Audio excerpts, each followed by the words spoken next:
విడుదల కలుగజేస్తుంది. ప్రియమైన దేవుని సంగమ, మనము పాపము నుంచి విడుదల పొందాలంటే, విడుదల కలిగి ఉండాలంటే అది క్రీస్తు రక్తం వల్లనే. యేసే దానికి మార్గము అంటున్నాడు. నేనే మార్గము, సత్యము, జీవమును, నా ద్వారా తప్ప తండ్రి యొద్దకు ఎవ్వరూ చేరలేరని తెలియజేస్తున్నాడు. ప్రియమైన దేవుని సంగమ, ఆయనే మార్గము. మన పాపము నుంచి విడిపింపబడాలంటే ఆయనే మార్గము, ఆయనే సత్యము. ఆయన వాక్యాన్ని అంగీకరించినప్పుడు, ఏది సత్యమని తెలుసుకున్నప్పుడు మన పాపము నుంచి మనమే విడిపింపబడతాం. ప్రియమైన దేవుని సంగమ, ఒకసారి ఆలోచించండి. ఇంకా చెప్తున్నాడు రోమాపత్రిక, మనం ఇప్పుడు పాపం నుంచి విడుదల పొంది ఉన్నాము. తర్వాత ఏమి పొంది ఉన్నామో, విడుదల ఎలా పొందామో, మిగిలిన ఏమేమి పొందామో కూడా తెలుసుకుందాం. ఫస్ట్ గా మనం పాపం నుండి విడుదల పొందాము. రోమాపత్రిక 5:9. రోమాపత్రిక 5:9.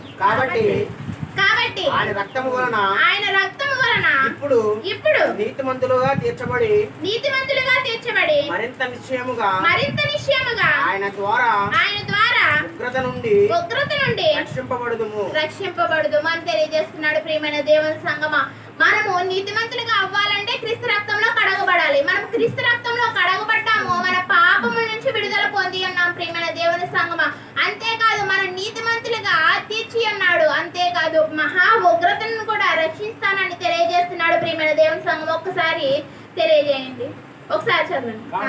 కాబట్టి ఆయన రక్తం వలన మనం ఆయన రక్తంలో కడగబడి ఉన్నాం. బాప్తిసం అనే పేరట ఆయన రక్తంలో మనం కడగబడి ఉన్నాము.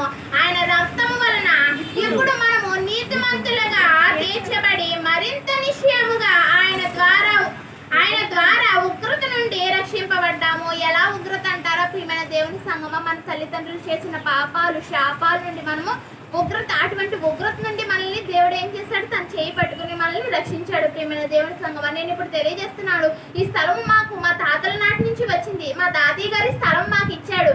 ఈ స్థలాన్ని మాకు ఇచ్చాడంటే వాళ్ళ తండ్రులు ఎన్నైతే పాపాలు చేస్తారో మనకైతే తెలియదు. ఆయన ఆస్తిని మనం ఎలా అయితే పంచుకుంటున్నామో ఆయన శాపాలు కూడా మనం పంచుకోవాలి. ప్రియమైన దేవుని సంగమ, అటువంటి తండ్రులు తరాల నుంచి వచ్చే పాపాలు మన మీదకి రాకుండా క్రీస్తు రక్తంలో కడగబడినప్పుడు మన మీదకి అటువంటి ఉగ్రత నుండి దేవుడు తొలగిస్తాడు. ప్రియమైన దేవుని సంగమ, ఫస్ట్ పాపం నుంచి విడిపిస్తాడు. తర్వాత తండ్రుల దోషాలని, తల్లిదండ్రులు చేసిన దోషాలు, పితరులు చేసిన దోషాలు, తాత తండ్రులు చేసిన దోషాలన్నిటి నుండి కూడా, అటువంటి ఉగ్రతల నుండి కూడా విడిపిస్తాడు. ప్రియమైన దేవుని సంగమ, ఆనాడు మనము సొదొమ గొమొర్రా పట్టణాలు చూసినట్లయితే వాళ్ళు ఎంతో ఉగ్రత కలిగి ఉన్నారు.